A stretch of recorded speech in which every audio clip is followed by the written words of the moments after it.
What's up guys, and welcome back to Tech Plant. I was recently sent the VIPARSPECTRA XS1500, so let's unbox this thing and check it out. This is going to be a pretty quick unboxing video, but I'm going to follow up this video with a series of videos using this light. They did also send me a tent to grow in, so I'm going to actually try growing a bunch of different vegetables from seed all the way to harvest and just kind of see how well these lights actually perform. But I'll talk a little more about that at the end of the video, so let's just get to this unboxing. Just my initial impressions as I pulled this thing out of the box is it is actually quite heavy, which does make sense because it does have a nice quality driver and it is made with some really solid metal parts. It's not like those older lights that were just kind of like straight up stamped out and just very cheap and thin. The light does come with hanging hardware, and it also comes with a power cord, which is pretty nice because some of the earlier models that I have shown have had the power cord kind of permanently attached, so it is kind of nice that I do have options to switch out for different cords. Once you slip it out of the protective plastic, you'll see that this thing is pretty quality and it does indeed have a mean well driver.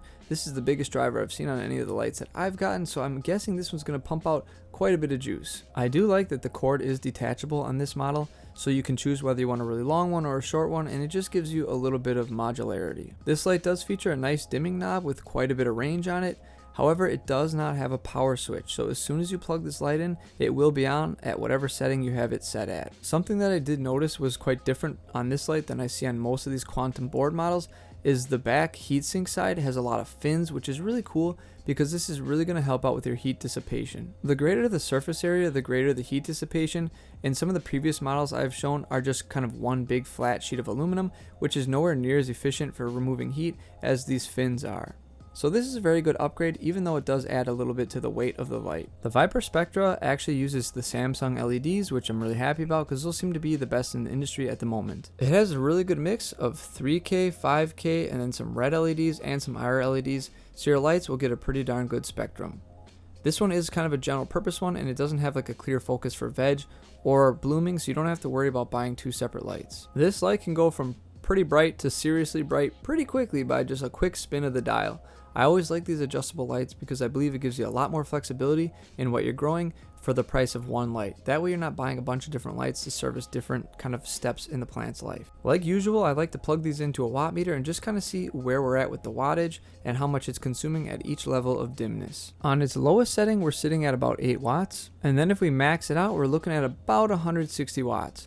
And then from here, I'm going to go down in 25% increments. So at 75%, we're looking at about 125 watts. 50%, we're looking at about 75 watts. Lastly, at 25%, we're looking at about 38 watts. And as usual, I do like to kind of show you how the light falls onto the surface that it's trying to illuminate, just so you can get an idea of the footprint. Kind of pay attention to the height and the dimness of the light.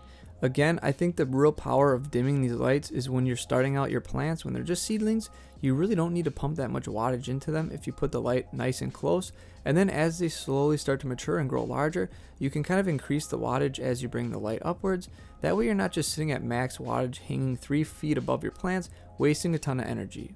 I think you can get much more efficient grows by doing this. I did play around with the light in the grow room, just kind of shining it at random spots of my shelf, and you can see it really overpowers any of the lighting I have on there now. If you watch my intro and outro, you can see that those lights are actually pretty bright and they have grown plants for many years, but this one absolutely blows them away. I'm actually really excited to do kind of a grow diary with this light, just because I've never actually shown you guys like what you can grow with these really high powered lights. I've only ever unboxed them and kind of put them away. Well guys, that pretty much wraps up this unboxing. However, this company did also send me a 2x2 grow tent, which I've never used before, so I will film a video about that. However, the more important thing is I'm going to do like a 3-month grow diary, and I'm going to start from seeds, and I'm going to grow a multitude of different vegetables in the grow tent with the light that I unboxed, and we can kind of see how well do these lights actually work and what do you actually get for the money. So I hope you guys are interested in that new series that I'm going to try and produce, and as always guys, may your plants grow strong and healthy.